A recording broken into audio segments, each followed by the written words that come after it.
This episode is brought to you by Trident Coffee, the veteran owned brand where every sip inspires you to live life full steam ahead. At Trident, they are more than just coffee, they are storytellers. It's crafted by veterans. Their instant cold brew is perfect for those who serve, those who have served, and anyone who values wellness. Featuring natural ingredients like organic mushrooms, adaptogens, and nootropics, it's more than just a morning pick-me-up. It's your new wellness ritual. Enjoy it at home or on the go, wherever your day takes you. Trident Coffee isn't just about great tasting coffee. It's about empowering you to be the healthiest version of yourself because great veterans make great citizens. Try their instant cold brew coffee today and taste the freedom of wellness. Remember, when you choose Trident, you're not just choosing coffee.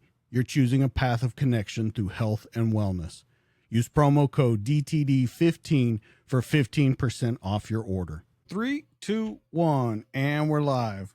What's up, my brother, Ty Smith, man? I'm so happy you're here with me.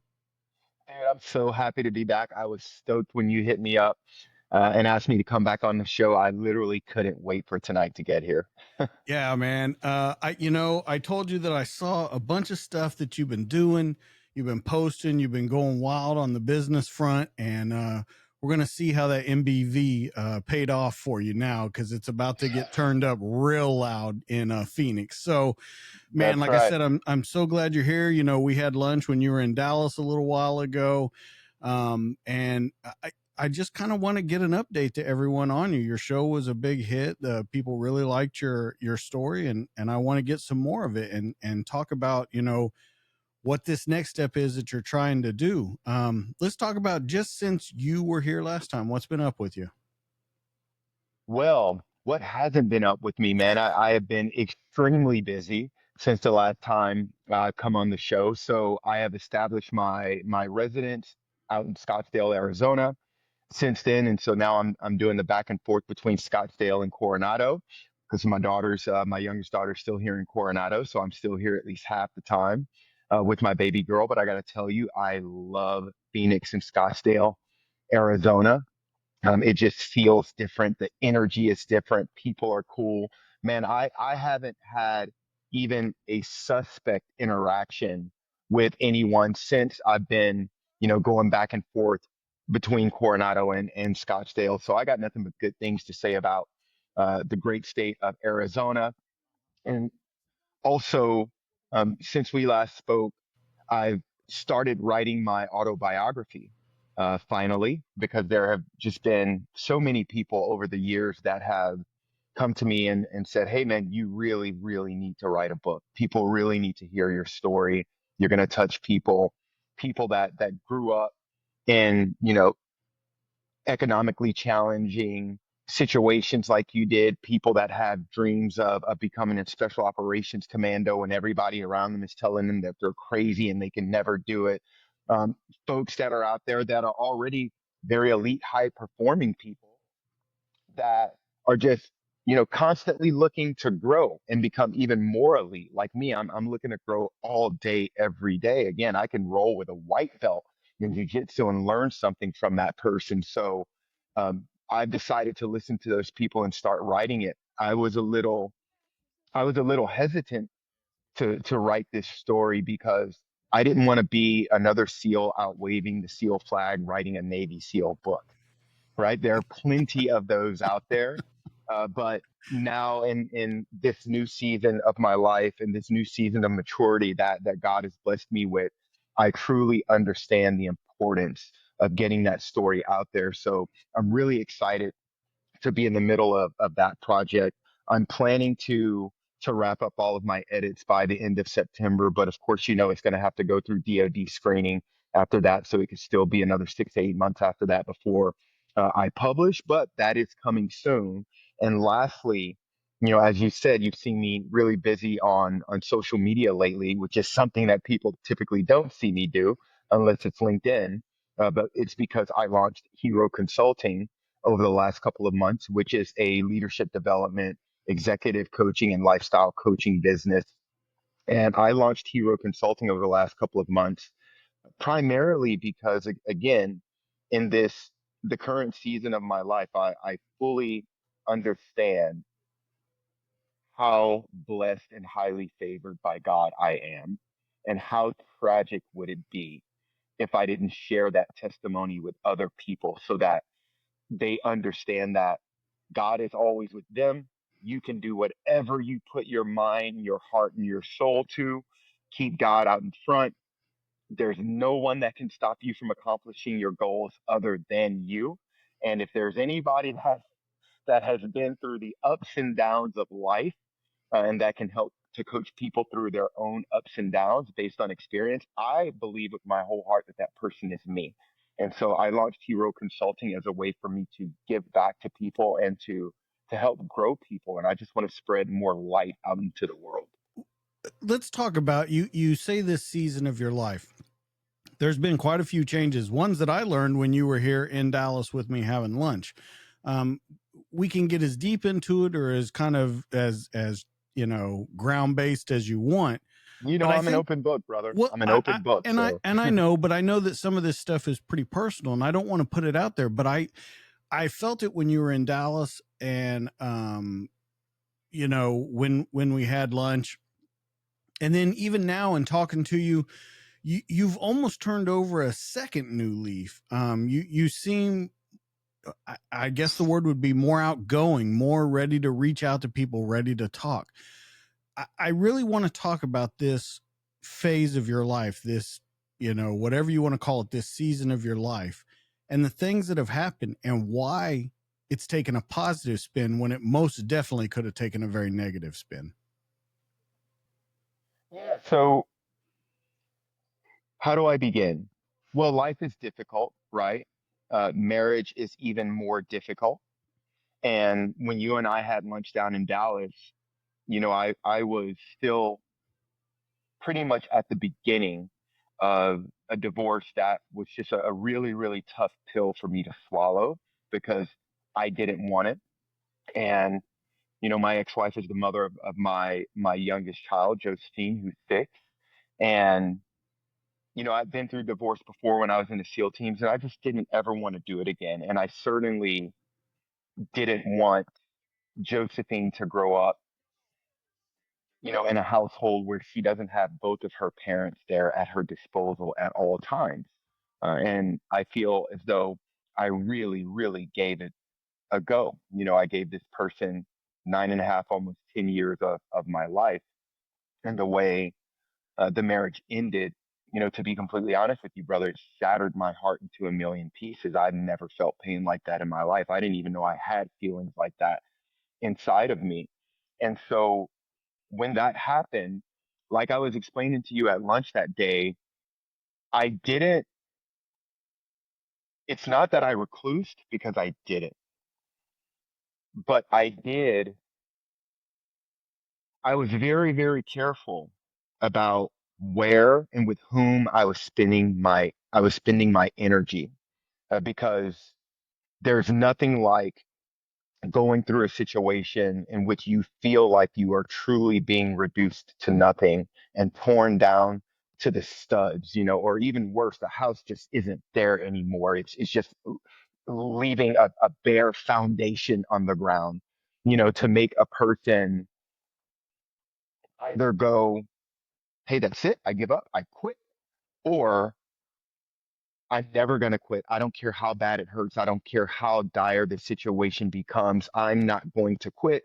And in some situations, the situations become so dire that there is only one person that you can turn to for help, and that's our Father in heaven. And so that's what I did. And it's not like I did a nosedive into religion or anything like that, because, the kingdom of God has always been in my heart, but I consciously chose at that time to really just kind of quiet down all of the other noise in my life to really focus on hearing God's voice so that I wasn't not only so that I wasn't navigating those turbulent waters on my own, but so that I was sure to make decisions while going through that situation, decisions that would actually keep my heart clean and bring me even closer to God. Some people take situations like that and, They bury themselves in the gym, or even worse, they bury themselves at the bottom of a bottle of Jack Daniels. And I've been at that on both ends of those spectrums at different places in my life, and I understand that doesn't work. And so I just decided that, like, hey, it's time for me to buckle down, really take a look at any fat in my life that I need to trim, get rid of it, take all that free space, that white space that I had opened up, and fill it with self-care and time spent with my creator, which is the best self-care you could ever pursue. And that's what I did. And that was almost a year ago now. And although it's still a difficult situation because now we're co-parenting, and we're trying to figure that out, and I'm trying to be around as much as I can for my daughter. And so I'm doing the back and forth between Coronado and Scottsdale by choice. And I think it's a pretty cool life. By the way, I am not completely out of the woods yet, right? But boy, have I come a long way since this happened last May. And yeah, man, I got a lot to say about it. And to the point where I'm like, no, it's time for me to write this story. It's time for me to go out and start coaching people, because somewhere right now, there is a really, really, really good man or a really, really, really good woman. But let me be honest, I am focused more so on the men, because I think that there's something wrong with America these days and how men are being treated in this country. But there's a really, really, really good man out there right now that is going through a divorce, and he's getting his ass handed to him. He's being treated poorly, unfairly by everyone, and he's still trying to maintain, you know, livelihood for his children. He's still trying to maintain his role at whatever company he's an executive at. He's trying to maintain all of these things while no one is focused on, hey, brother, how are you doing? Are you happy? How are you holding it all together? Are you sleeping at night? All right, let's talk about your morning routine then. Let's talk about your night routine then. And so I had to go through that over the last year in order for me to understand that, hey, this is something that I need to do. I can't simply sit and be quiet about not just this situation, but all of the situations that I've lived through in my life, things I've survived, all of the stories that God has brought me through. And so yeah, I got a lot to say about it. And I think it's time that I get out there and start helping people more. Here's the thing, and here's what's about you that always sticks out to me. With everything you've been through, and we're going to go back into the military a little bit tonight and talk about your time overseas and stuff, but in everything that you saw growing up, food stamps, all of that kind of stuff, in all of the stuff you've talked about, I've never heard you say it tore you down to the studs. And we've talked about some pretty thick stuff. I mean, you said you've been through a divorce in the teens. And so I guess I'm wondering, at this point in your life, with everything that you've been through, was it so tough because it was a cumulative total of everything that's happened, and it kind of just, opened up that door, and that door had been locked shut for so long? Or what was it about this that tore you down so bad? Because that's not you. That's not the kind of guy that I know you are. Yeah, and I appreciate that, brother. And that's a really good question. I think that there are several different variables that are dancing around the answer to that question. And first and foremost, I think that I had revealed to you a little while ago that, a couple years ago, approximately like 6 to 8 months before the divorce and all this chaos went down, God had woke me up one morning, and I just knew my entire life had changed. Everything had changed, from the way that I viewed the world to the way I felt like the world was viewing me, to my favorite color overnight becoming green, and knowing that, like, no, that's been my favorite color my whole life. I just wasn't seeing colors correctly. I thought blue was my favorite color. It is not. I'm telling you right now, it is irrevocably and permanently green. And I see the color green differently now. Everything changed. And it made me feel as though God was saying, hey, we need to talk, because you are going someplace in your life, and there's a lot of stuff out there that I want you to do, but there's a bunch of stuff in your closet we need to clean up first. And that was the day that out of nowhere, I started deep prayer and meditation multiple times a day. I really started delving into hot therapy, cold plunge therapy. I started doing a bunch of research around meditation and spirituality. I just knew that things were changing. And so when my ex decided that this is what she wanted and the way that she did it, um, it was very cruel in my opinion, and it was earth shattering to me, especially because I felt like, oh no no no, wait, what are you doing? Like, no, this is what we agreed 6 to 8 months ago. We sat down and I said, hey, I want to take spiritual leadership of the household. Like, this is what we are missing, and it's on me because the word says that the man is supposed to be the spiritual leader of the household. And I just wasn't taking that job as seriously as I should have. But when I started taking that job as seriously as I should have, I guess in her heart and her mind, it was too late. And so when that time rolled around, when she served me with divorce papers, I really, really felt like I was letting myself down. I was letting my daughter down, and I felt like I was letting God down. Like it was too late that I had discovered this missing link in my life. Another reason why it hurt so bad and it tore me down to the studs was again how she went about doing things. And I won't air her dirty laundry Of out in the course. street, but I'll just say that it broke my heart into a million different pieces.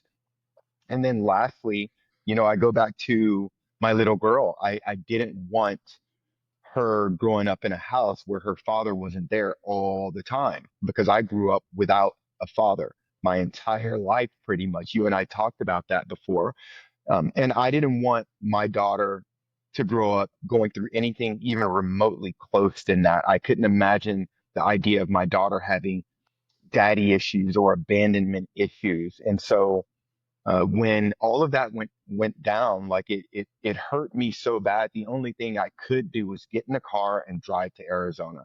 No plans, no nothing. It's just I'm going. I'm going to figure it out when I get there, and that's sort of what I did.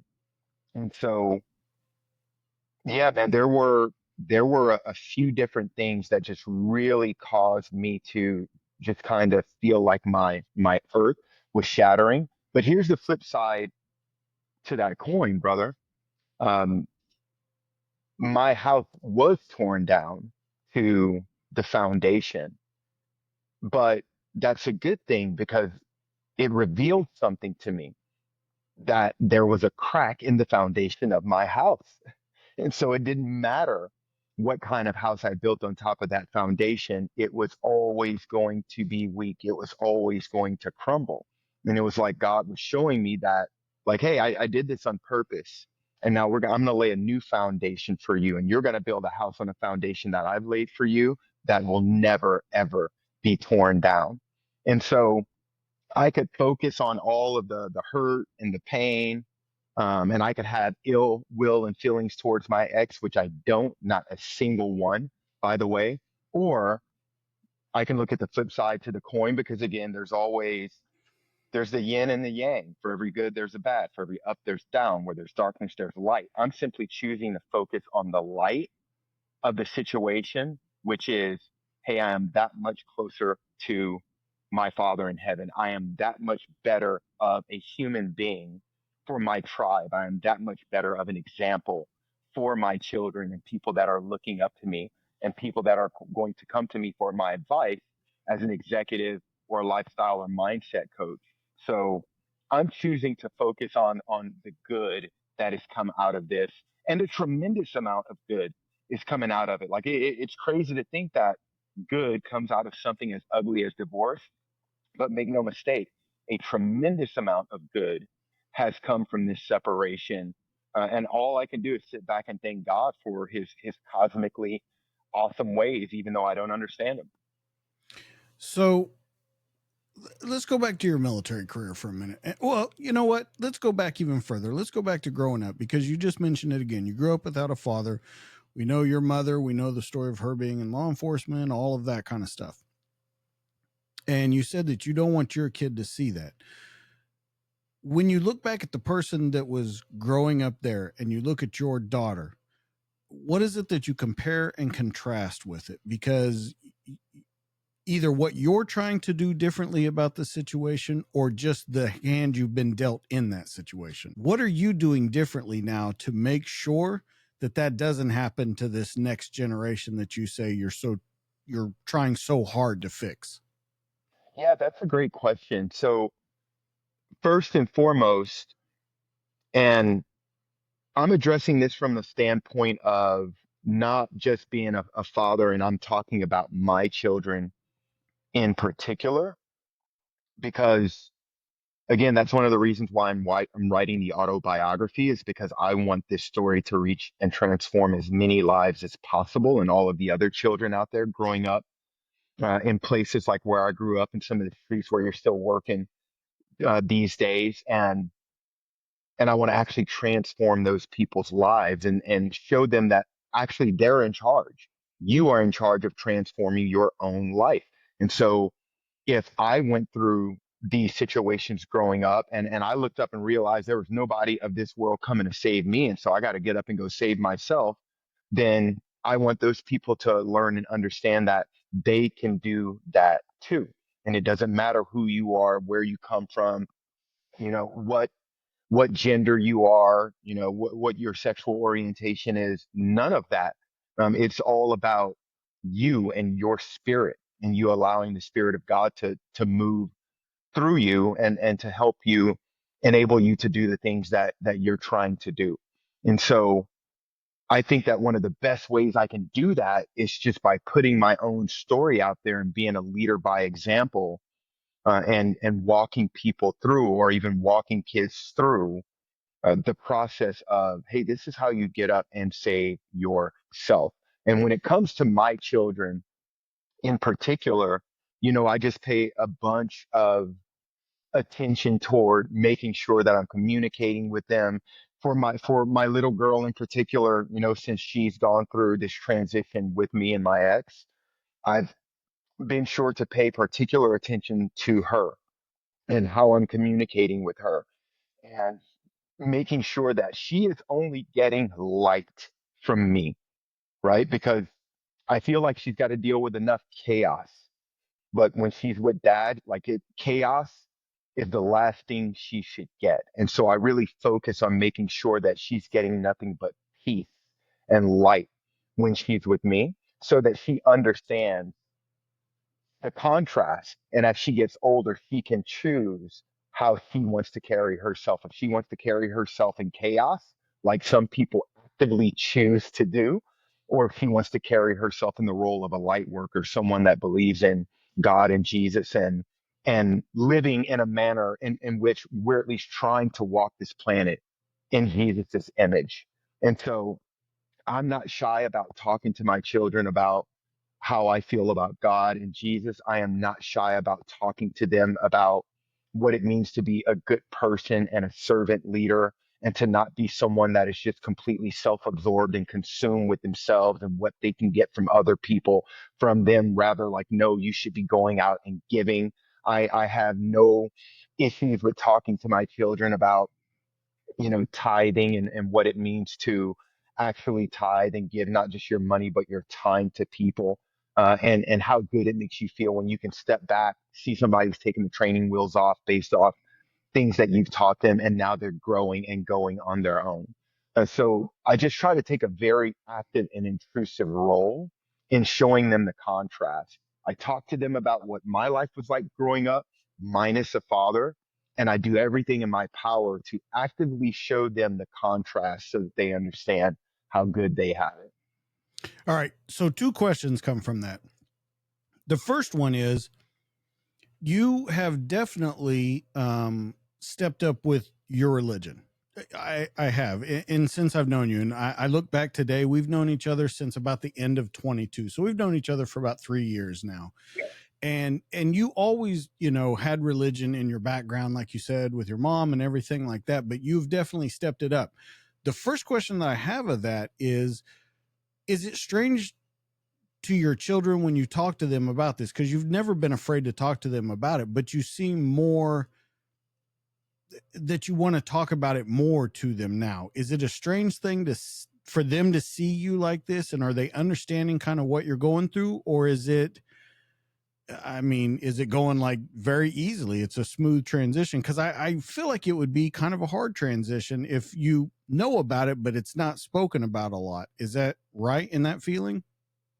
Yeah, I love that question. So I have to start by saying that it's not that I've stepped up into religion, because here's the thing, brother, for me to be totally honest with you and the audience, I am not really a believer in man's religion. I don't even like the word religion, because I feel like religion has been corrupted and controlled by man and used to corrupt and control other people. I mean, think about it, man. Like we fought wars in the name of religion. You know what I mean? I spent nearly 2 decades at war, in countries where it wasn't a holy war for me that I was fighting, but make no mistake, it was a holy war for them. And they had been fighting that holy war since the beginning of time, right? So I believe that I'm much more spiritual than anything. And here's the thing, I've always been spiritual, but over the last couple of years, again, I don't know what changed, bro. I know that I woke up one day and I knew that everything had changed, just like God started speaking directly into my heart, not even my mind, but into my heart, and preparing me for what was to come, the good, the bad, and the indifferent. He was letting me know that, hey, there's another layer of you that you are not taking advantage of, that is going to help you to graduate to this next season of your life. Because without me, you're never going to get to where it is you're dreaming in your heart and in your mind of going.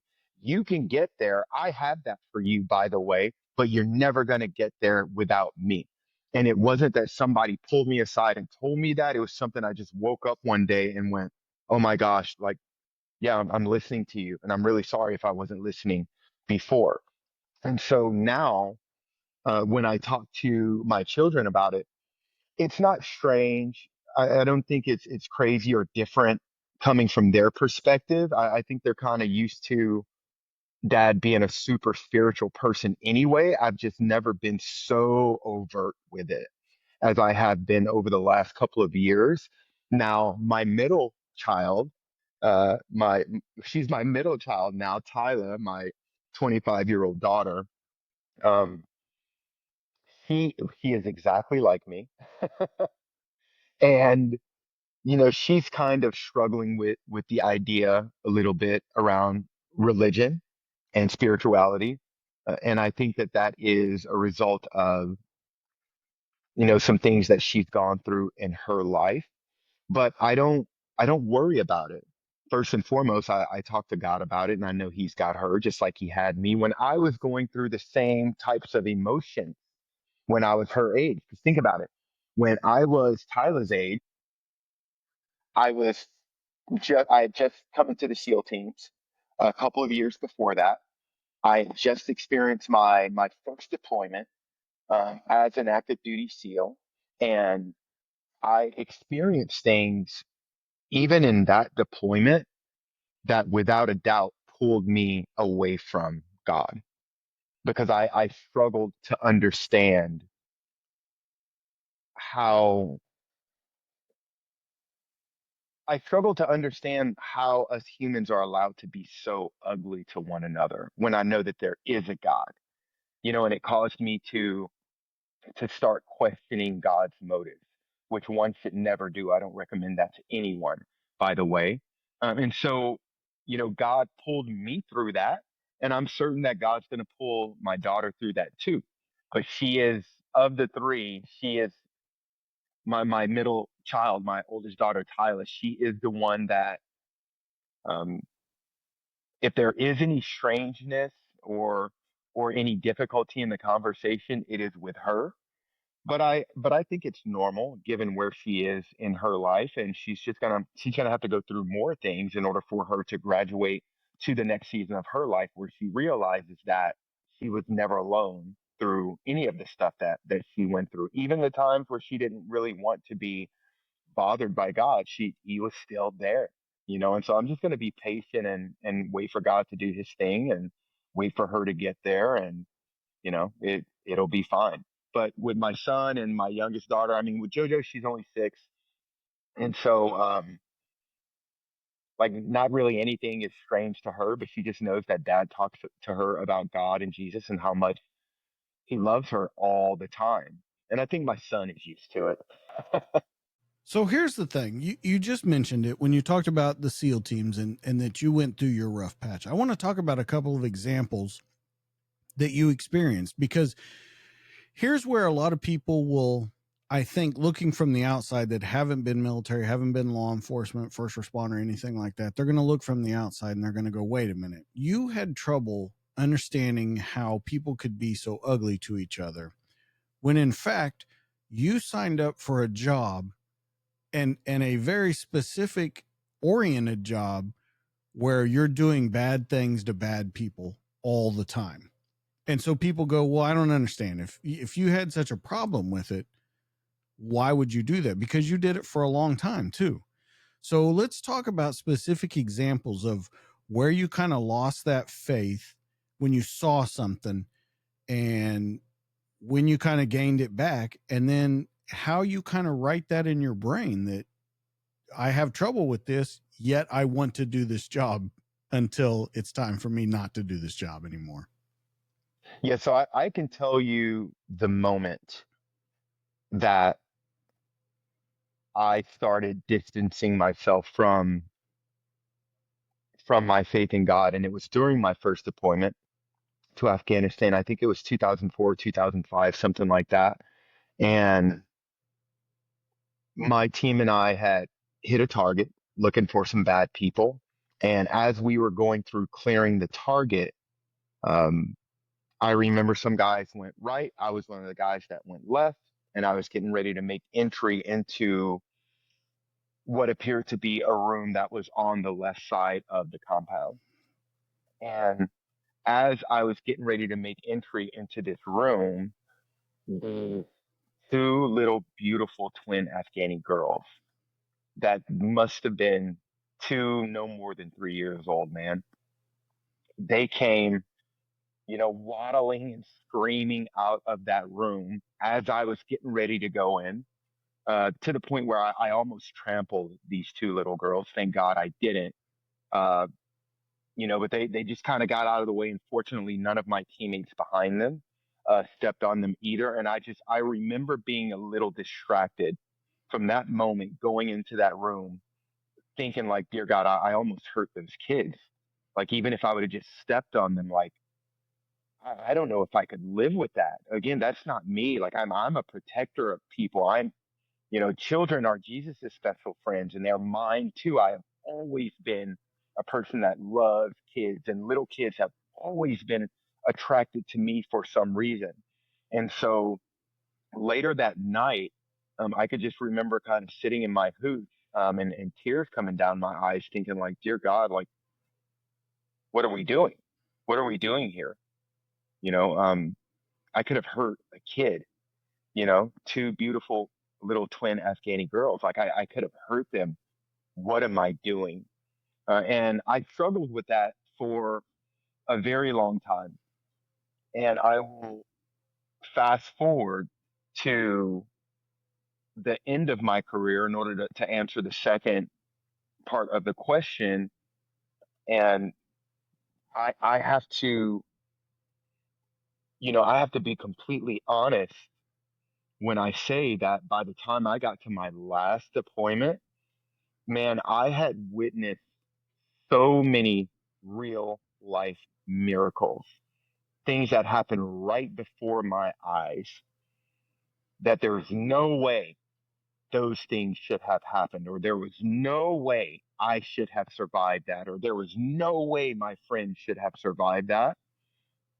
I mean, it really made it impossible for me to think that we're out here doing this alone and we're in charge, and no one's looking out for us. It pretty much made it impossible for me to think that, because I mean, man, I've been in situations where, I've watched RPGs like impact the wall right over the shoulder of some of my friends, my best friends in the whole world.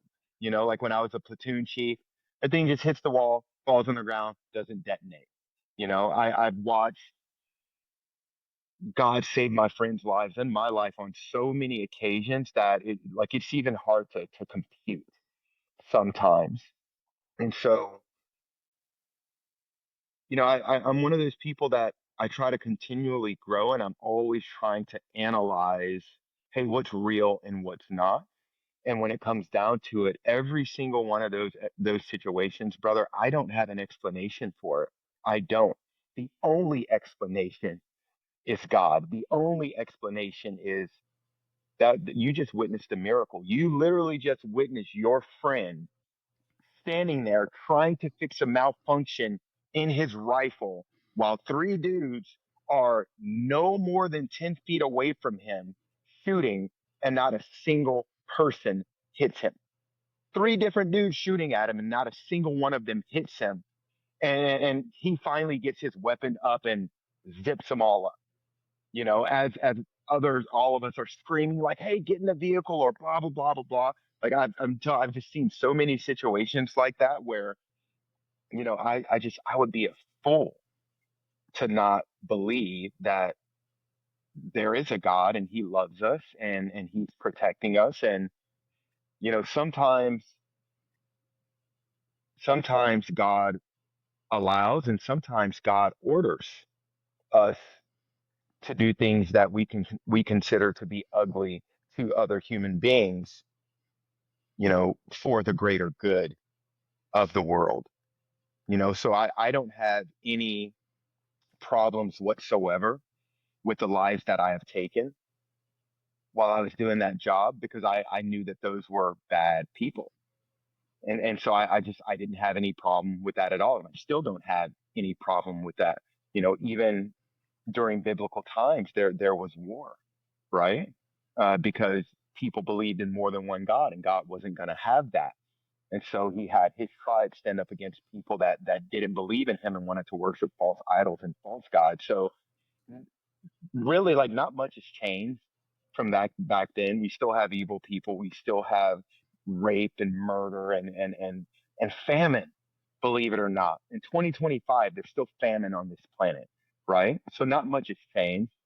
It's just that I'm awake now, and in this season of my life, I'm mature enough to know that I am this small in the grand scheme of things. So yeah, man, I have to acknowledge God whenever I see him, which is like all the time these days. I've never heard you really talk about it, but we've talked about the time that you were the most fearful. And we talked about you having to take a certain road that you were really fearful to be on. I want to kind of flip that and talk about when you were the most brave, you think. And I know that's a weird question and it's a weird way to say it, but I almost got to pose it in the sense of, when did you know that the chips were down, but it was going to just take you manning up and going in and doing it? This episode brought to you by Nomadic Research, built for the wild and forged in adversity. Somewhere between the front lines and the firelight, a vision was born. The founders of Nomadic Research spent years in the harshest environments on Earth, where grit and resilience weren't just words, but a way of life. They saw a need for gear that could handle anything, gear that wasn't just built, but built to last. From battlefields to backcountry trails, every piece of Nomadic Research gear is designed with one mission: unyielding performance for those who refuse to quit. The founders believe in patriotism, personal responsibility, and the freedom of the great outdoors, because adventure isn't just a weekend escape, it's a way of life. Born in the heart of Afghanistan, forged in adversity, and built for the wild, Nomadic Research is gear for those who go further. You can start your adventure at nomadicresearch.com. I got to be honest with you, bro. I can't recall a time in which I would label myself as being brave. I simply did my job. I did my job along with everyone else. And I've seen plenty of situations where I watched my friends be brave. you know. But for me, I was just always doing my job. And make no mistake, there were plenty of times where I was scared, like really scared, just like anybody else. But, love overrides fear, in my opinion. Love overrides fear. True love overrides fear.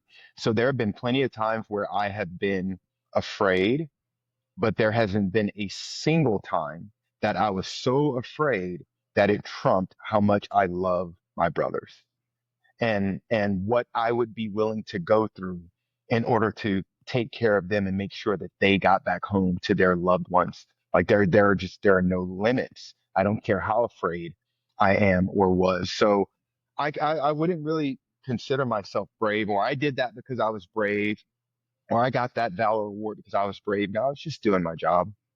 I know plenty of brave men though. And that's very true. What I would say to that though is you look through and you talk about the Valor Awards or the Bronze Star you received, and it is very it's a very weird situation when you see some people, and we've talked about it recently a couple times on the show, where people have, you know, lied about what they did or lied about the valor that was done. There's a lot of stuff going on, and it's really starting to come. I have this feeling that it's going to get even worse. But after 20 years of sustained combat, and then these guys are coming home, and the stories are being told, and they need to be told. And there's some people that want to get in on that. I worry that a lot of stuff is going to come out from this that may not necessarily be true. What are your thoughts on that when people are coming out and they're telling these stories that, couldn't possibly be true? They're just trying to get a piece of the pie.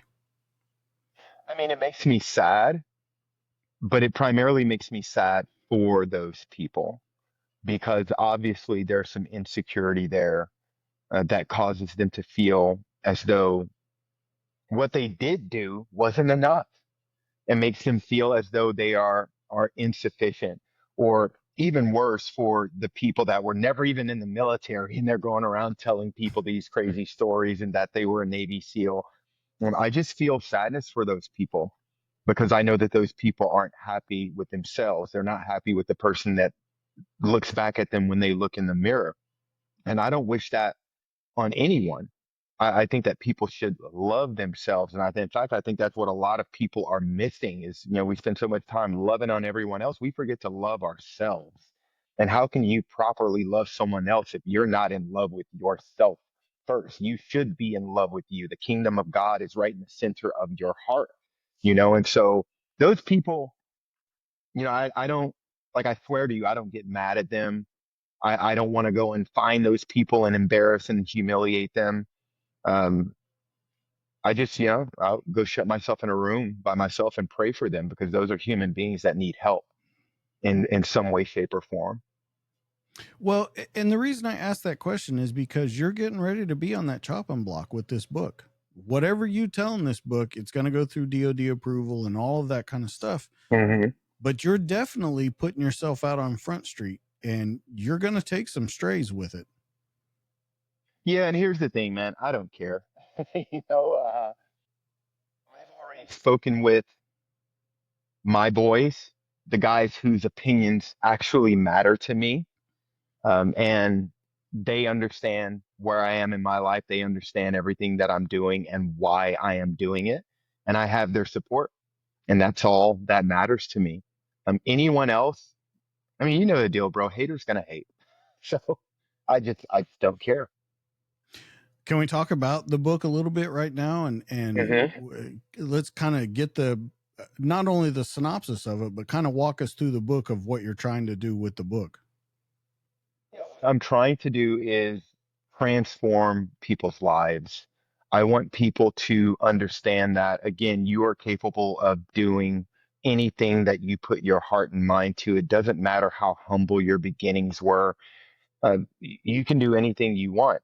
And if I figured it out, I know that you can figure it out because I've never even considered myself to be smart or talented or any of those things that I've seen so many of my teammates excel at being smarter than me, more talented than I was at being a SEAL. But the thing is that like none of that matters. If something is in your heart, it's because it's supposed to be there. And it is possible for you to achieve that. How hard are you willing to work? How much endurance are you willing to build up? How resilient can you be? And so that's why I want to tell this story. I want to help people to transform their lives. I want to teach people to dream bigger than they've ever dreamed before while daring people to get in their way. You know what I mean? But that's why I'm writing it.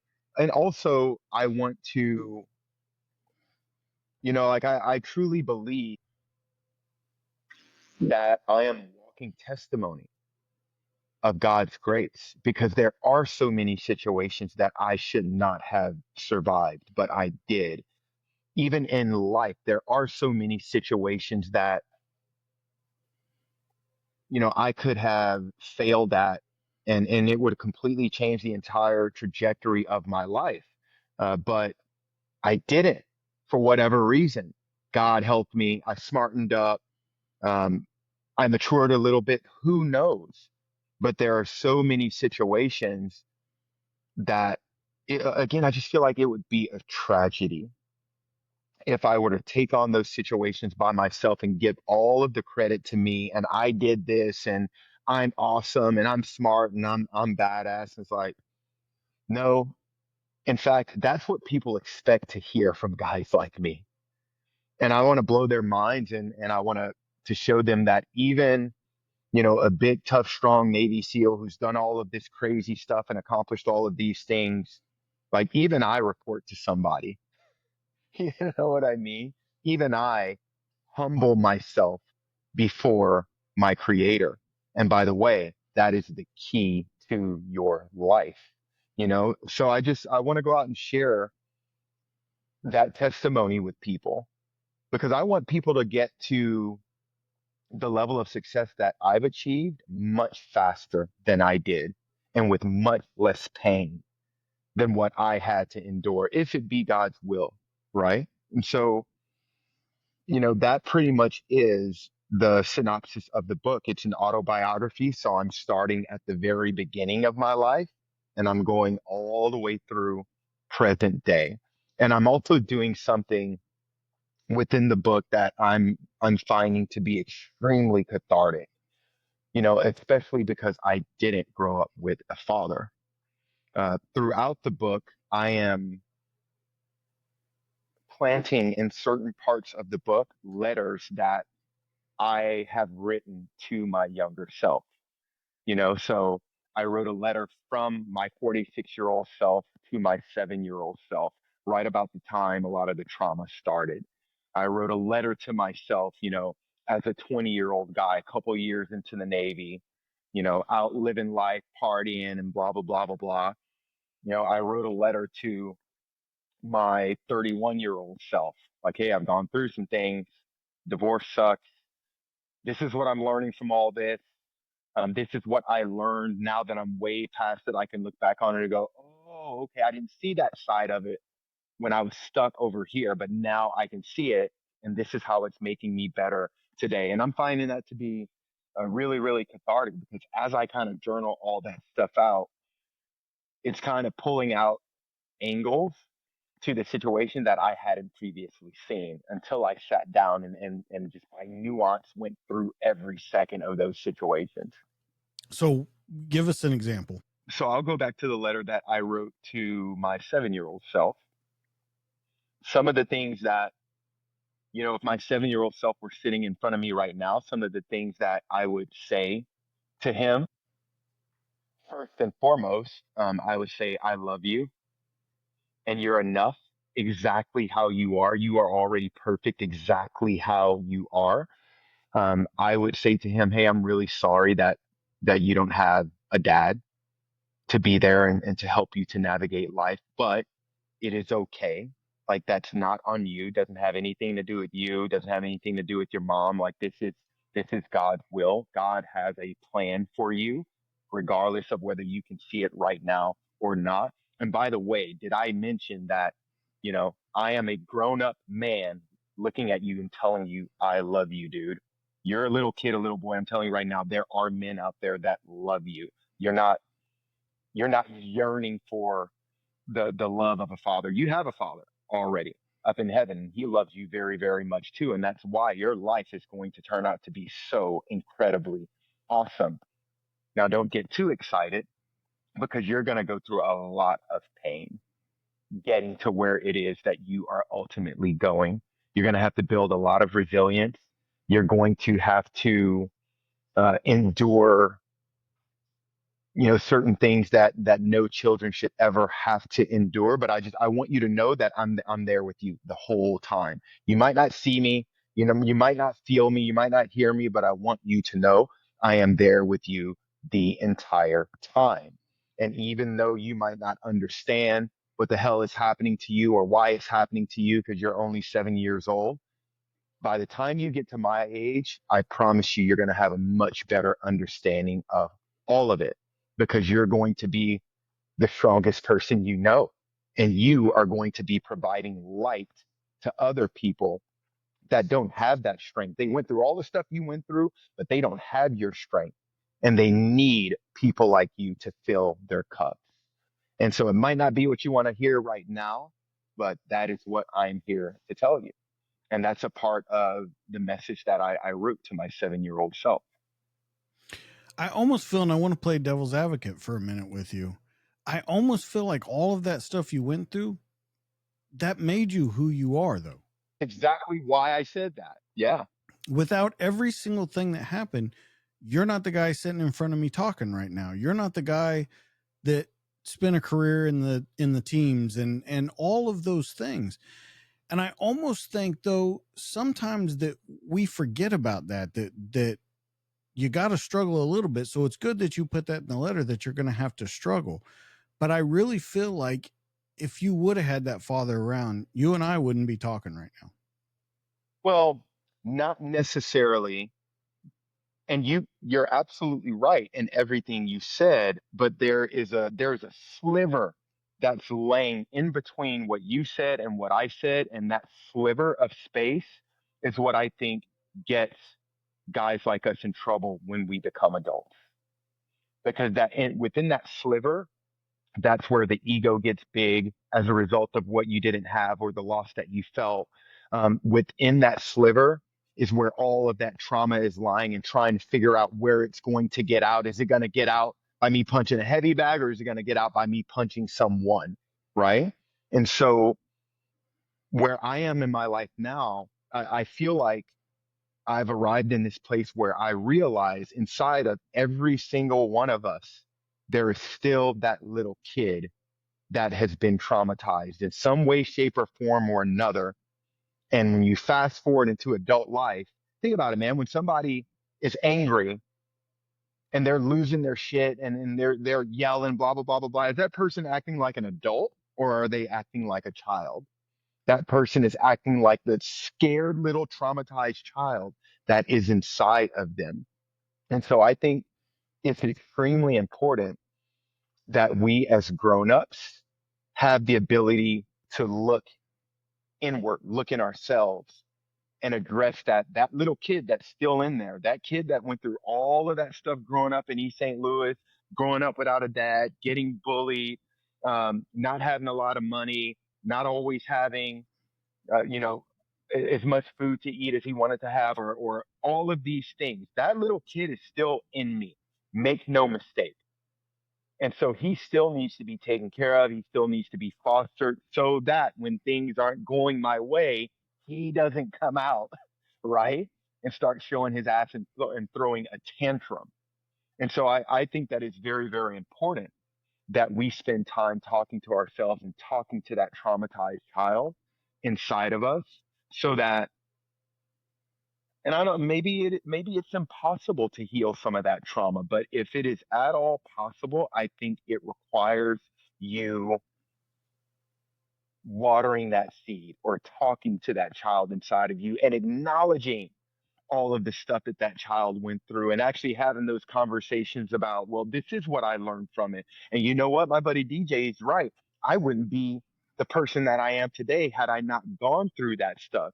But I have to acknowledge the fact that when I was that 7 year old little kid, I had no idea that I was going to grow up and my life was going to be this way. All I knew was that, like, oh, this sucks. It hurts. I don't like this. I'm just a kid. I'm helpless. I can't protect myself. And that trauma doesn't go away just because we grow up. And so I think it's critical that we take a look inside of ourselves and we address that. And that's what I'm doing by way of these letters.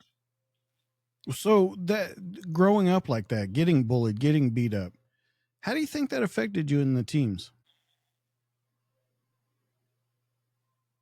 I don't know if it affected me in the teams.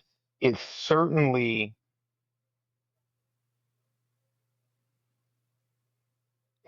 had a lot to do with me getting into the teams.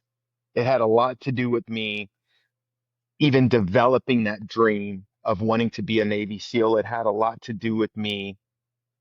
It had a lot to do with the chip on my shoulder that ultimately helped me to get through SEAL training. But I wouldn't say that it had effect on me once I got into the teams, because when you're in the teams, it is such a team environment. Like it's rare that you have time to think about you. Okay, so let me put this a different way then. Of course, because you and I have talked about the chip on your shoulder, that it was very apparent that it was there, very apparent. But Mhm. I almost want to go in deeper though about when you got bullied and stuff. You're in a completely alpha male world when you go to that, because for 4 or 5 years you were military police, and Yep. it is. But okay, when you go over to the teams, it's a whole different world. And so I can't, right, I can't imagine that somehow that guy that couldn't take care of himself, couldn't stand up for himself, it had to come out at some points being in that world. And if anything, it came out in a good way because again, I children are everything to me. So if anything, it helped me to preserve my humanity. You know what I mean? I can proudly say that I have never even witnessed any of my friends hurt someone that should not have been hurt, especially a child. I will tell you, I will tell you one story that sticks out to me, that, one experience that probably harmed me for the rest of my life. Um, and I have to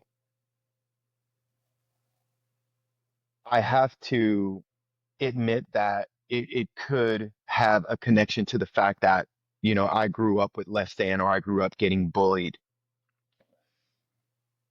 There was a day, where, we were chilling at the combat outpost. It was a normal day. We weren't going out to work that day. We were kind of on like an every other day schedule. And this was in the summer of 2014. And if I remember correctly, I think I was like in the video game room or something like that at our combat outpost, and I heard a bunch of commotion outside, and I went outside to see what was going on. And the locals had rushed in this beautiful little 8-year-old angel, this little 8-year-old girl, because this was during the time of the voting season in Afghanistan, and people were hanging out at the polls waiting to cast their vote. And a Taliban fighter had walked into the middle of the group, dropped a frag grenade, took off running. It detonated, hurt a bunch of people, killed a couple folks, and the locals came rushing in with this beautiful little girl with a hole about that big right in the middle of her shin and one of her legs. And long story short, my boys, my 18 Deltas, they ended up working on the little girl, saving her life. They saved her leg. But me in that situation, I wasn't a medic. I was just a platoon chief. All I could do was stand there at the head of the makeshift hospital gurney that we had her on while the boys were working on her, just rubbing her head.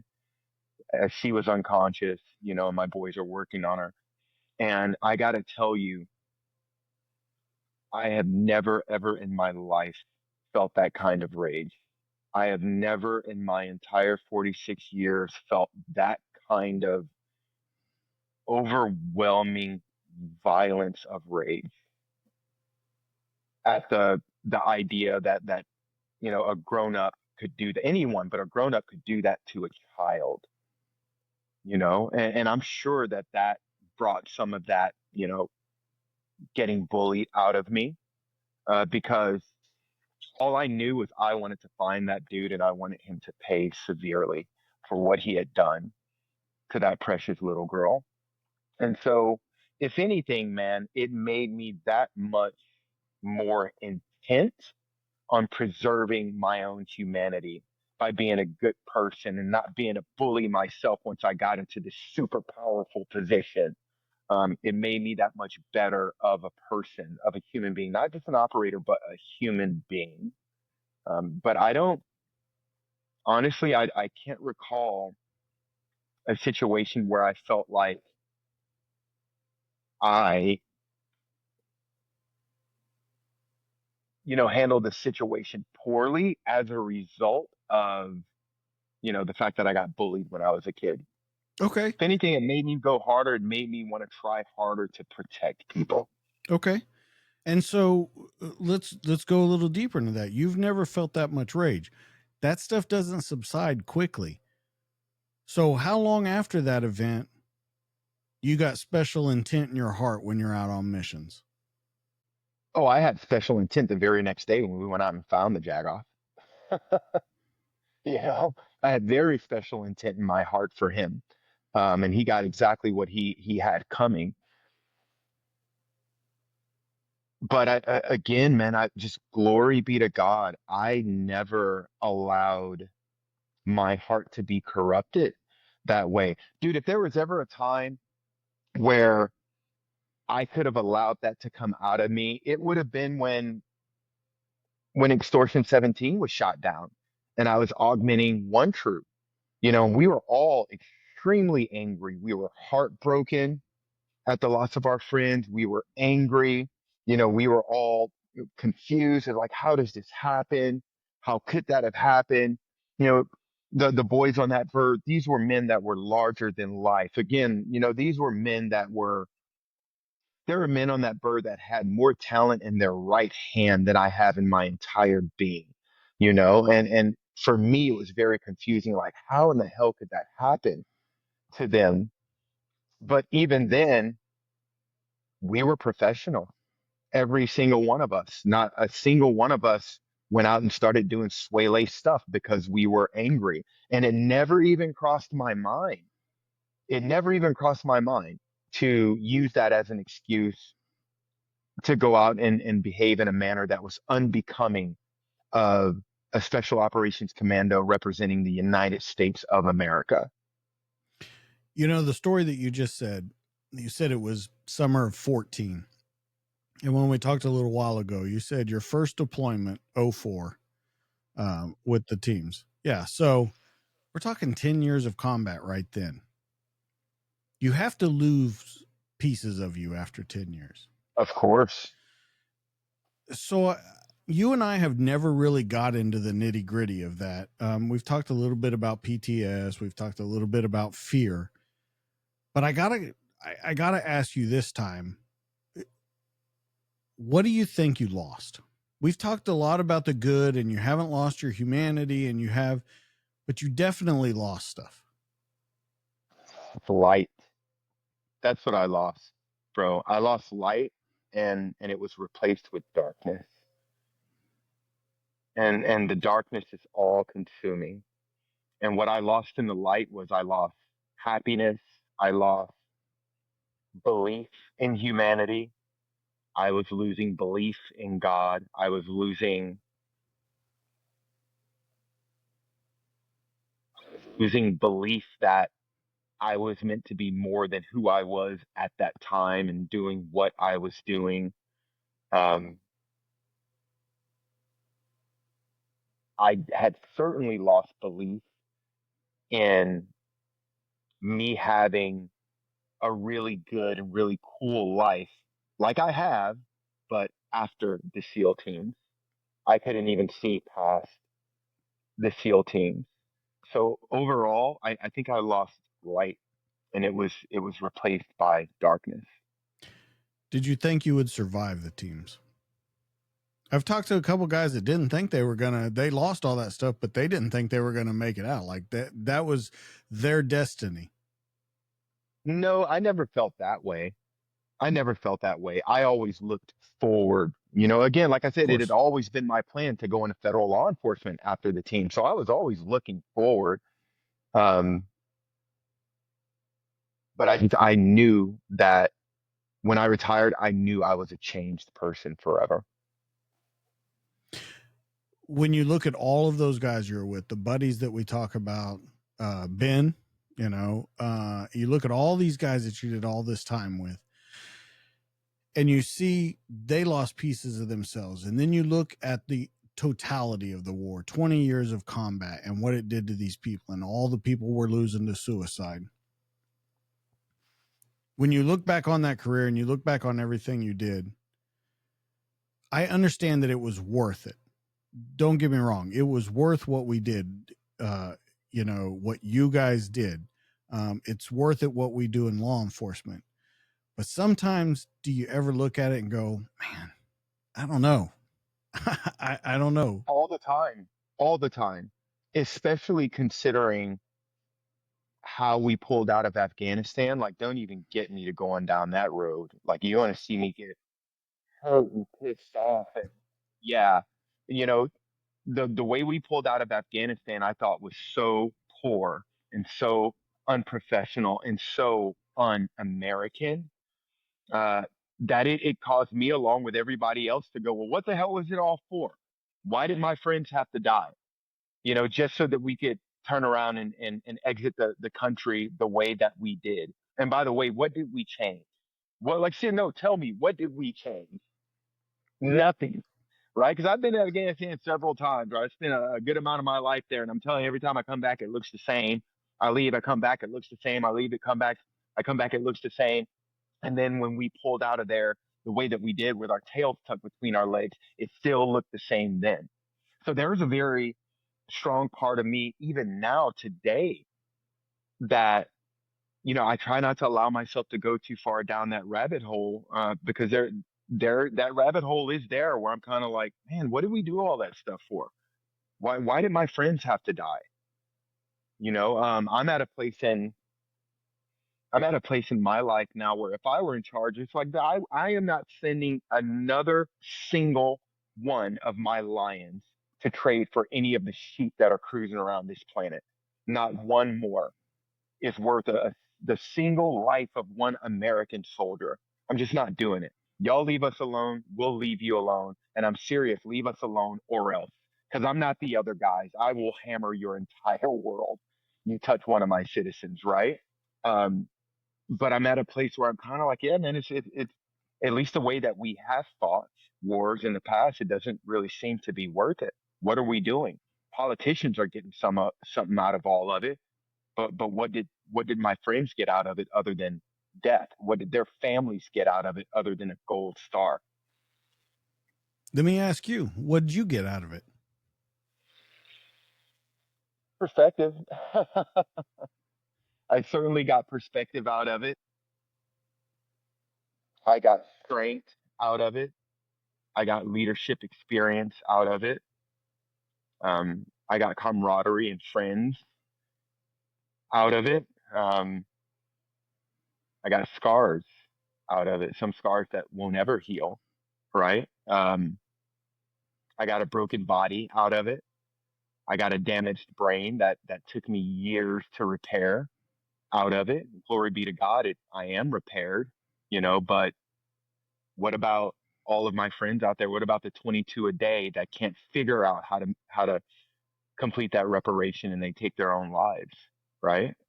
So I can I can silver line it all day long. You know what I mean? Because I think that's what I'm programmed to do. That's what I'm supposed to do. It's just that it's not going to erase. Ty, that was exactly what I was going to say to you. You are a positive guy. You put positive Yeah. spins on it. You do. That's just you. And I love that about you. And but then I wonder and I look at it and I go, like the answer that you just said. You said, if I were in charge, I wouldn't send one of my lions for any of the sheep out in the world. But then I look back and I go, but that's the same guy that wants to protect people and teach them to stand up to bullies. And sometimes you have to put the lions in the way in order to teach people how to defend themselves. You look at, we'll look at Green Berets jobs to be a force multiplier, to go in there, to get indigenous personnel, to teach them how to do it. Sometimes you have to do that. And I wonder if that answer with you now is that answer because of so long spent in that world. Does that make sense to what I'm saying? No, it makes total sense. And I think you're right. It's because I have the experience. I know better now. See what I'm saying? And so, like, sure, 10 years ago, my answer probably would have been different. But you fast forward to where we are now, and I did all that stuff and I did experience all of it. And I'm sitting here now looking at the product of all of it and going, we didn't change anything. Hindsight is 2020, but where I am now, I don't feel the same anymore. Where I am now, I just um I just wouldn't trade a single one of us, man. I wouldn't. I would leave other countries to deal with their own dirty laundry, and like we should be focused on dealing with ours because we got plenty of it. 100%. And I want to take it to a law enforcement. I want to be honest with you. There are times that you look around and you wonder, one, is it worth it? And of course the answer is yes, it's worth it. But then you look around and you see the stuff that's happening and it's crazy. And a couple years ago it was really crazy. And just the level of what's happening in the United States to law enforcement, to first responders. And I look at it now and I go, wow, man, like these guys, they're going to retire and they're going to live the rest of their lives. And I'm, to be honest, a lot of them want to just go off and be left alone. And that's sad to me because to be 100% honest, that's the way I feel. I just want to go off. I don't want to be the guy that's enforcing the rules anymore. When I retire, I just want to go and do my thing. You know what I mean? Yeah, I know exactly what you mean. And so I got to think that you feel the same way. And that's why you give the answer you do. I do, but not to that extreme of an extent because I still want to focus on growing people. I just want to zoom in a little bit and focus on growing my people, right? My tribe, Right. my family, my friends, people that I coach that become a part of my tribe. I just want to really focus on them instead of going like, hey, I'm a Navy SEAL. I'm a part of the world police. Let's go kick in some doors and kill some bad guys. It's like, yeah, there's probably some doors in my neighborhood that should be kicked. Why don't I investigate and tend to those first? You know what I mean? And here's the thing, brother. I am not an American isolationist. I'm not. I just think that you should lead by example, right? And if we're like, how can we go and be the world police all around the world when our own home isn't policed correctly? How can I go tell other countries that these are the rules that they should live by when we haven't even mastered the rules ourselves? Our rules are all jacked up. You know what I mean? So I am not an American isolationist. I just think that we should mind our own business. And like, let me put it in pluses and minuses for you, right? Because I'm a CEO that I like to talk in pluses and minuses. Because when you start talking in money, that's when people really start listening. All this money we spent on all these wars over the past couple of decades, the money we're spending now in Ukraine, in Israel, in Palestine, in Taiwan. This country is what, $34 trillion in debt as a result of all of that.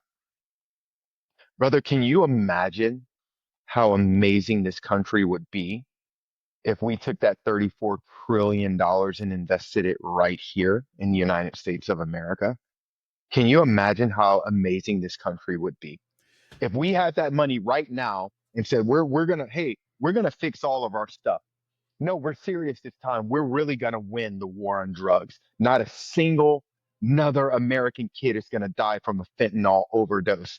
No, we're going to fix this problem now. No, we are going to fix the mental health crisis in the United States of America. No, we're going to take this slice of the pie and we are going to fix the homelessness problem in the United States of America. We're going to take this money and we're going to fix our education system so that our kids are getting good educations and they can grow up to be not just doctors and lawyers, but world class doctors and lawyers. Can you imagine how amazing this country would be if we had taken that 34 trillion and spent it here? I mean, it pisses me off when I see things like, there was the hurricanes, the storms in North Carolina Mhm. that was last year, right? Yeah, Or was yeah. it the year? Yeah, it was No, it last was year. last year. And you see those families only getting 700 and I think it was like $714 a household Yeah. for relief. $714 a roundabout per household for people that don't even have a freaking house anymore. While at the same time, the very same time, now we're going to send an additional 80 billion to Ukraine. And my heart and my prayers go out to the people in Ukraine. My heart and my prayers go out to all the people on the battlefield over there, the Russians and the Ukrainians. Because when it comes down to it, all of those people that are actually fighting the wars are simply following orders of the puppeteers that are above them that are not sending their kids out to go fight. They're sending other people's kids out to go fight and die for their political agenda. And I think it's bullshit. So I just think that we should mind our own business and we should tend to our own dirty laundry before we arrogantly go around the world and try to tell people what to do with theirs. I I I agree, like I said, to an extent. It's hard for me in law enforcement though, even though it sucks, it's got to be done. And that's where I think you and I differ a little bit in our opinion because I Well, I feel think it's different for law enforcement. I think it's different for law enforcement, especially in the United States of America. Because now you're talking about, again, it's like, hey, we got to clean up these problems here in the United States of America. And when you're in law enforcement, like you really don't get to shut that off because the problems are still here. They're going to be there the next morning when you wake up, unless we solve them. But this is our home. Your law enforcement in your home. I don't think that should ever shut off, right? right. But being world law enforcement as a country, I just don't think that we should do that anymore. Right. I guess the way I would explain that is the way I look at worldview, and we've talked, I've never been in combat. I've been in law enforcement for almost 2 decades. I was in the military, but not in combat. And I can't speak to that side of it. When I look at it from law enforcement and I look at what's happening in some of these countries, and I feel like unless there's a rule of law and someone to enforce that rule of law, it's just ingrained into me, even though it's a futile, endeavor. I still think it has to be done sometimes. And I think that's where you and I differ, because I look, like you said, and I can go back to the example that you gave. Look at the United States. Look at what is happening right now. Look at the court systems. Look at what's going on in jails, people being released. When COVID happened, how many people got released from jail? How many people are upset that we're shipping gang members from other countries out of this country to other countries? It's crazy. It blows my mind. And when I look at it, I know that it's a futile endeavor. It is. You're not going to please everyone, which of course you're not, but it has to be done. Hmm. I mean, think of how many people, and I don't know if you've ever had it. don't like you simply for what you do. I mean, you saw it when Oh, you of were in course, other yeah. countries. Yep. They don't like you simply for what you do. Hmm. That's crazy when you live that every day, you know? Yeah, I do know. But again, haters are gonna hate.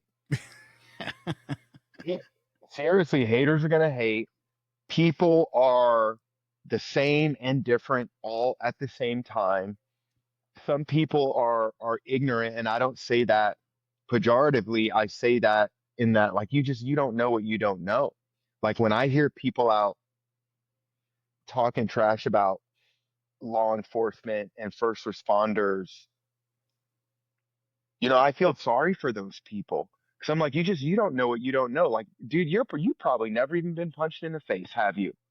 Boy, is your bubble gonna be burst someday.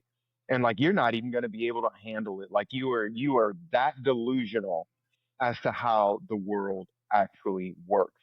And don't get me wrong, there are bad apples all over the place, man. We have bad apples in the SEAL teams, you have bad apples in the Green Beret teams, there's bad apples in all the military, just like there's bad apples in law enforcement. But you can't but they don't speak for everyone.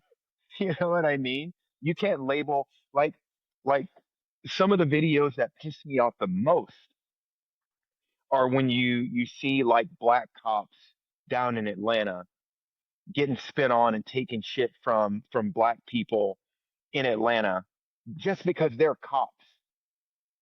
And it's just like, okay, so you hate people that look just like you, even though those people are out trying to do the right thing and trying to protect you and keep you safe simply because of the uniform that they are wearing. That sounds like a you problem. That sounds like a problem with authority. That sounds like I'm kind of looking at you like you're a shitbag now, and you're just mad because you can't go out and break the law because they're here, right? It makes no sense to me whatsoever. But somebody goes to break in your house in the middle of the night and you can't protect yourself, who are you gonna call? It ain't the freaking Ghostbusters. You know what I mean? You're gonna call those same cops that you were talking trash to. Hypocrite, right? And so it blows my mind that so many people can be so lost and delusional as to what is actually going on right underneath their noses. And for anyone that believes that, oh, we should defund law enforcement, we should defund the military, and it's like, okay, then what? No, no, no. Tell me the rest of your plan. Then then what? And they never have an answer for you. They never have an answer. Every time I've asked that, they have never had an answer for me. So let's talk about now that you're out. I think you're the most clear-headed you've been since you've been out right now. I think that you're seeing the world in a whole new light. Um, we know that you saw it whenever you woke up and you had this feeling. How are you implementing it? And I want to talk about your new company that you're doing, your coaching that you're doing, and then how it is kind of cleaning out that box for you, because this has to be not just the letters that you're writing to yourself in the book. This whole experience of teaching people how to be the man that you wanted to be, that you fought so hard to be, has got to be cathartic for you. Oh my goodness. Like in ways that I could never have even imagined. Um, for example, I and let me make sure I'm not about to fib right now. Honestly, bro, I can't remember the last time I was truly angry. I just can't remember it. I can't remember the last time I was truly angry. And I'm not talking like the anger I felt the day that the little girl almost lost her leg and my boys had to save her life. I'm talking about even just, hey man, I kind of want to punch this dude in the face, angry. Like I can't remember the last time I felt that. And I can remember for years, praying to God to, please make me slower to anger, right?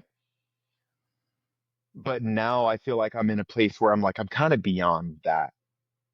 Now it's like if I feel myself getting perturbed about something, I immediately start questioning, hey man, why are you getting mad at that? No, seriously, why are you getting mad at that?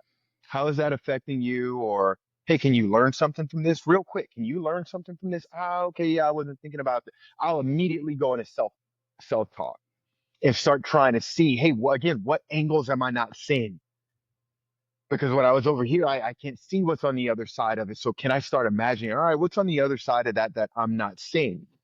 Because I'm in a place now where I truly realize that everything does in fact happen for a reason.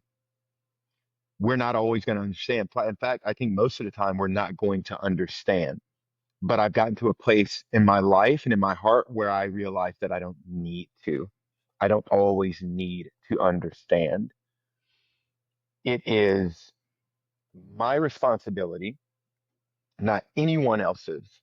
It is my responsibility in order, it is my responsibility to make sure that I am happy and that I am in charge of my frequency and my vibration, and that it's always up here and not down here where it opens up room for fear, doubt, chaos. That's the enemy. That's the devil's world. It's up to me 100%, no matter what someone does or says, no matter what it is that I'm going through at that point in time. I feel like I've developed patience that I've never had in my life. And it's certainly changed the way that I view the world and the way that I view people. And it's caused me to build a habit of like I'm as soon as I meet you, I'm immediately looking for God in you. I'm immediately looking for God because I know He's in there, right? And so in doing that, I'm trying to interact with people in a way that allows them to immediately see the Lord in me, right? And so it's completely changed my mindset. Um, and I think it's making me a better teacher. I think it's making me a better coach because I have more perspectives now. I have even more layers of perspective on top of my experience to offer people. I can truly say to a person, yeah, I know, man, it hurts, but it's going to get better. I know it's going to get better. You might not understand it now. You might not see it. You might not feel it, but you got to trust me on this one. It is going to get better. Whereas before, I didn't always feel confident delivering that message to people, because sometimes I wasn't sure myself as to whether it was going to get better or not. But now I know that it always will. Always. God's will for us is always good. Okay, so let me ask you something, and this is going to be kind of the last pointed question at you. So take it with a grain of salt. Do you feel you were forced into this situation though? Because we're talking, let me explain. So we're talking about a second divorce that you didn't want, being done with the teams. I'm sorry, third divorce, Yes. being done with the teams, trying to be a CEO, and it's not ending up right. Like you just said, everything will end up right. I almost feel like you were forced to look at yourself and change that about you. And I think looking at you, it's a forceful thing that you have to do every day. It's called enlightenment.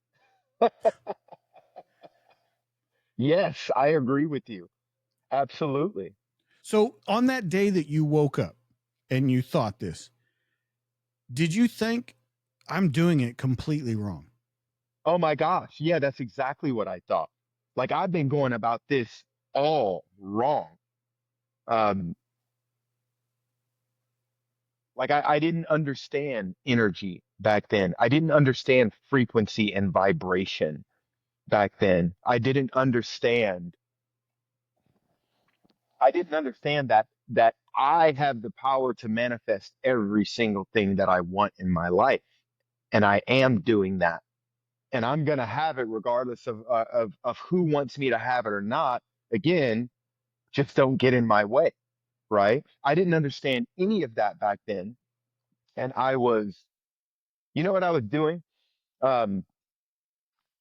And who was talking to me about, somebody was talking to me about this uh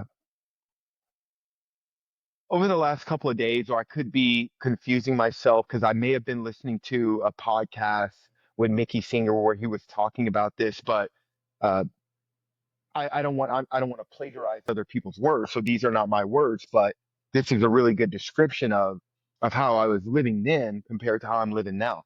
Back then, I was chasing.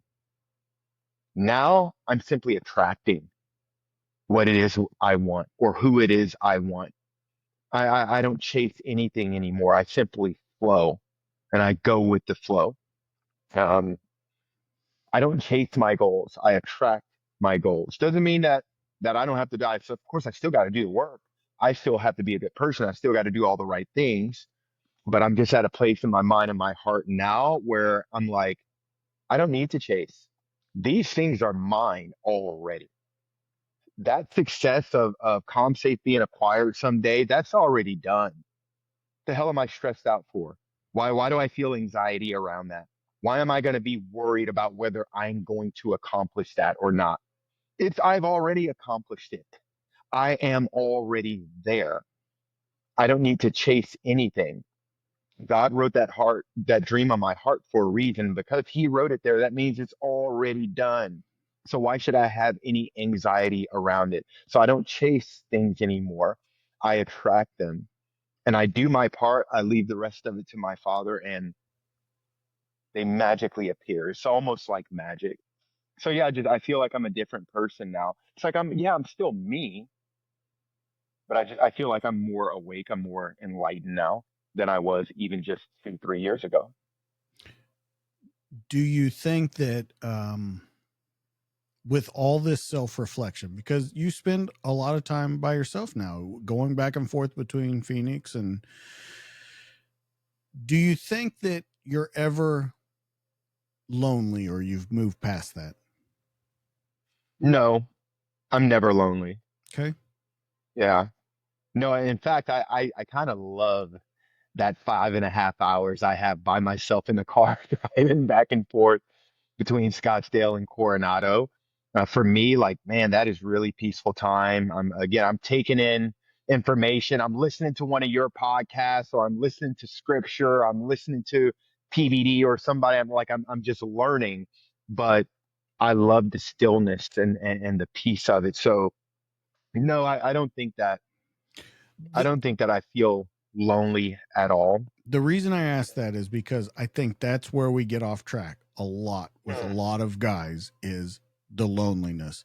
And when you're lonely and then you start thinking that it's never going to get better or it's never going to change. So let's talk about how you deal with that then. How you aren't lonely with that time that you spend with yourself. Because I love myself. That is such an easy answer, bro. I am not lonely by myself because I am in love with myself and not in a way that causes me to be a jerk to other people. I love me. I respect myself because I know that God created me in his image and the kingdom of God is right here in the center of my heart. So if I'm not loving on me properly, that means I'm not loving God properly and vice versa. So people have to learn to people have to learn to become comfortable with themselves, with their own company. People have to learn to love themselves. I actually posted a short video on Instagram yesterday about that. How are you going to learn to love someone properly if you don't even know how to love yourself? You know what I mean? Like you have to learn how to love you, the person that God created, and everything about you. You're never going to be perfect, but you have to learn how to be able to look at yourself in the mirror and be like, I love you. Looking at yourself in the eyes, I think that's why I don't get lonely because I love myself. I love who God created. And that part of me loving myself is loving all the stuff that I like doing when I am by myself, whether it's reading the Bible or reading a fiction novel or building a business or like I'm comfortable being by myself doing that. That's the stuff that I love to do. And I love me. So for me, it's an easy answer. You think this is the first time you've ever felt that in your life? 100%. At Yes. no point in your life did you feel this. No. Does that make you sad? No. It's God's will. It made it that much sweeter that that's where I am now. I had to go learn. It's a long time, though. 46 years of learning. It's a Yeah. lot of learning. The grand scheme of things, it's a flash of an eye, brother. True. It is Very the true. flash of an eye. All right, to kind of start wrapping this up, let's talk about where people can find you, what they can do to be a part of this, man. Because I'm so excited for you. I told you I think this is the happiest I've ever seen you since I've known you. And I'm ready to see where this new company goes. Thank you. I really, really appreciate that. So, of course, people can always check out what we're doing over at ComSafe AI by going to the ComSafe AI website. That is www.comsafe.ai. You can also check out what I'm doing with Hero Consulting by going to www.wearehero. That's hero with an I.com. So we are HIRO.com. Feel free to reach out to me by way of that website too. You can also check out my LinkedIn profile at linkedin.com/Ty Smith 31. And then you can also link me up, make sure that you connect with me on Instagram at Coach Ty Smith. Do we have a name for the book yet? I have a name for the book, but I'm not going to share it yet. Okay. Do we have a working title, a secret title? Yeah, I'll say we're heroes. There's a reason why I named Hero Consulting Hero Consulting. There's a reason why I created the URL, not I am a hero, but we are hero. I think that we are heroes, every single one of us. And I think that the time that we're spending on this planet, we can use this time to learn or we can use it to waste time. And I think that we should be using it to learn because our lives, our energy doesn't end when we leave here. I think this is a stopping point. And I think that we are here to learn. That's why I said to you a few seconds ago, 46 years is a long time, maybe by our standards, but by God's standard, it's a flash of an eye, brother. Any reason why it's HIRO? Because HERO was already taken. You never disappoint with your answers, man. Never ever. Man, I'm so happy that you came on here. I'm so glad that we've stayed connected and talking because I'm telling you, you're one in a million, brother. And I'm so thankful for the relationship that we have. Finding out that we have mutual friends in between us and everything, that is just amazing to me. I think that's going to be it for this week, guys. You know where you can find Ty. Let's talk about where you can find me. As always, you can find me on Instagram at the DTD_podcast.